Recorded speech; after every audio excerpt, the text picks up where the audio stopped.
नमस्कार, SPT news में आपका स्वागत है। पेश है 26 मार्च गुरुवार दोपहर 3:15 बजे राजस्थान के विभिन्न शहरों की 15 बड़ी खबरें। भारत में कुकिंग गैस का संकट अब साफ तौर पर नजर आने लगा है। मीडिया रिपोर्ट्स के मुताबिक देश की सबसे बड़ी तेल कंपनी इंडियन ऑयल कॉरपोरेशन ने करीब 8 साल बाद ईरान से एलपीजी खरीदी है।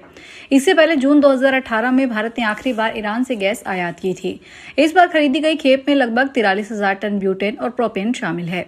हालांकि चौंकाने वाली बात यह है कि इतनी बड़ी मात्रा में भी देश की सिर्फ आधे दिन की जरूरत ही पूरी कर पाएगी। भरतपुर के नदवई कस्बे में बेखौफ बदमाशों ने सराफा व्यापारी योगेंद्र चोपड़ा के गले में गोली मारकर हत्या कर दी और जेवरात से भरा बैग लूटकर फरार हो गए। वारदात के बाद शहर में गुस्सा फूट पड़ा। व्यापारी सड़कों पर उतर आए और पुलिस को 72 घंटे का अल्टीमेटम दे दिया। आज सुबह होते ही व्यापारी व सर्व समाज के लोग अस्पताल के बाहर एकत्रित हो गए। विरोध स्वरूप नदवई का पूरा बाजार बंद रहा। व्यापारी संगठनों ने आरोपियों की जल्द गिरफ्तारी की मांग की। मुख्यमंत्री के नाम उपखंड अधिकारी को ज्ञापन सौंपा गया। पटना से टाटा जा रही वंदे भारत एक्सप्रेस में भोजन की गुणवत्ता पर की गई शिकायतें मामले में रेलवे में बड़ी कार्रवाई की गई है। Indian railway catering and touring corporation पर 10 लाख और सर्विस प्रोवाइडर एजेंसी पर 50 लाख रुपए का जुर्माना लगाया गया है। रेलवे ने सर्विस प्रोवाइडर एजेंसी को टर्मिनेट करने के आदेश भी जारी कर दिए हैं। 15 मार्च को पटना से टाटा जा रही वंदे भारत एक्सप्रेस के यात्रियों ने दही में कीड़े मिलने की शिकायत की थी। ईरान ने युद्ध को जारी रखने और अमेरिका के साथ सीधी बातचीत से इनकार कर दिया। इस घटनाक्रम का असर तेल की कीमतों पर पड़ रहा है। गुरुवार को वैश्विक तेल कीमतें $100 प्रति बैरल के पार पहुंच गई है। ब्रेंट क्रूड फायदा 1.21% बढ़कर $103.46 प्रति बैरल हो गया है, जबकि अमेरिकी वेस्ट टेक्सास इंटरमीडिएट क्रूड 1.35% उछलकर $91.54 प्रति बैरल हो गया। इसका कारण मध्य पूर्व में लगातार तनाव बढ़ना है। जयपुर में बिना टैक्स चुकाए सड़कों पर चल रहे डंपरों के खिलाफ आरटीओ प्रथम ने सख्त कार्रवाई की तैयारी शुरू कर दी है। विभाग ने ऐसे 1000 से ज्यादा वाहनों की पहचान कर उनकी लिस्ट खनन विभाग को भेज दी ताकि इसका संचालन तुरंत रोका जा सके। आरटीओ प्रथम राजेंद्र सिंह शेखावत ने बताया, लंबे समय से कई डंपर मालिक अग्रिम टैक्स जमा नहीं कर रहे हैं, जबकि नियम के अनुसार बिना टैक्स कोई भी वाहन सड़क पर संचालित नहीं हो सकता। अब ऐसे वाहनों के खिलाफ सख्त कदम उठाते हुए इनके ई रवाना बंद करने की प्रक्रिया शुरू की जा रही है। राजस्थान हाईकोर्ट ने असिस्टेंट रजिस्ट्रार कैडर के 5 अधिकारियों को ज्वाइंट रजिस्ट्रार पद पर पदोन्नत किया है। इस संबंध में आज हाईकोर्ट रजिस्ट्रार ने आधिकारिक आदेश जारी किया। प्रमोट होने वाले अधिकारियों में 3 जोधपुर और 2 अधिकारी जयपुर बेंच के हैं। हाईकोर्ट द्वारा जारी आदेश के अनुसार इन अधिकारियों को पे मैट्रिक्स लेवल ₹21 में प्रमोट किया गया है। सभी पदोन्नत अधिकारियों को पदभार ग्रहण करने की तिथि से 1 वर्ष की प्रोबेशन अवधि पर रखा जाएगा। राजस्थान के खान एवं भू विज्ञान विभाग ने खनन पट्टा धारकों और विभागीय अधिकारियों को चेतावनी दी है।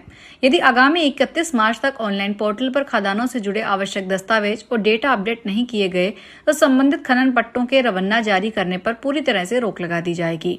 खान एवं भू विज्ञान निदेशालय उदयपुर के अतिरिक्त निदेशक और नोडल अधिकारी महेश माथुर ने प्रदेश के सभी खनिज अभियंताओं और सहायक खनिज अभियंताओं को इस संबंध में कड़े आदेश जारी कर दिए हैं। कोटा शहर के नयापुरा इलाके स्थित सीबी गार्डन में आज सुबह उस मॉर्निंग वॉक पर गई कांग्रेस की पूर्व महापौर रत्ना जैन पर बंदरों ने हमला कर दिया। अचानक हुए इस हमले से बंदरों ने उनके हाथ और पैर कई जगह काट लिया। घटना के बाद रत्ना जैन इलाज के लिए एमबीएस अस्पताल पहुंची, जहां उन्हें रेबीज के इंजेक्शन लगाए गए। पूर्व महापौर रत्ना जैन ने बताया कि वह रोज की तरह सुबह सीबी गार्डन टहलने गई थी। इसी दौरान एक व्यक्ति वहां से गुजर रहा था जिसके हाथ में पॉलीथीन थी। पॉलीथीन देखकर गार्डन में मौजूद लाल मुंह के बंदर उसकी तरफ दौड़ पड़े। चंडीगढ़ में खुद को तांत्रिक और मौलवी बताकर लोगों को झांसा देने वाले गिरोह के राजस्थान निवासी एक और आरोपी को साइबर क्राइम थाना पुलिस ने गिरफ्तार किया है। आरोपी ने मानसिक रूप से परेशान महिलाओं को निशाना बनाकर उन्हें अनहोनी का डर दिखाया और लाखों रुपए व सोने के गहने ठग लिए। गिरफ्तार आरोपी की पहचान दिनेश कुमार निवासी जिला चूरू राजस्थान के रूप में हुई है। जांच में सामने आया कि उनके बैंक खाते में ठगी के जरिए 18,43,101 रुपए ट्रांसफर किए गए थे। सवाई माधोपुर के रणथंभौर क्षेत्र के कुतलपुरा माल्यान गांव में गेहूं के खेत में रसेल वाइपर सांप मिलने से खतरा बन गया।